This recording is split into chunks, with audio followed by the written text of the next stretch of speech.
জেঠু, তুমি তো অনেক যাত্রা বলেছো, তার মধ্যে একটা সংলাপ বলো না, আজকে একটা সংলাপ শুনতে চাই। শুনবি?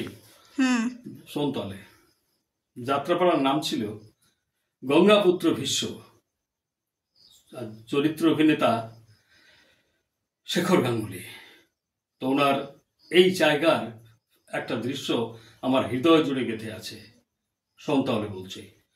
সাক্ষী থাকো পিতৃরূপী মোর ভগবান, স্বর্গ হতে তুমি বড় সর্বধর্মসার। জীবনের যাত্রাপথে জানিয়াছি সর্বসুখ ত্যাগ পরহিতে। ওই ওই হের বেকুল দেবতার ঊর্ধ্ব হতে চাহি মোর পানে, পদতলে সর্বংশ আনিশ্চলা ধরণী। জগতের ঋষিকুল উচ্চারিচে ত্যাগ মন্ত্রধ্বনি, মেঘস্তর ভেদি বৈকুণ্ঠ গোলকে তুলিয়াছে মহালড়ন।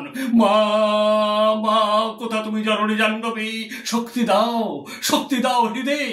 অটল সুমেরু সম করমাথ প্রতিজ্ঞা পালনে, সাক্ষী থাকো দেবতা নিকর, সাক্ষী থাকো চন্দ্র সূর্য গ্রহ নিকাচল। পৃথিবী সত্য রক্ষা তরে বৈদিকের সমস্ত সুখ দেয়া বিসর্জন।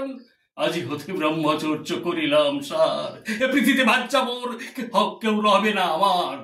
আজি হতে জগতের সমস্ত রমণী জননী আমার।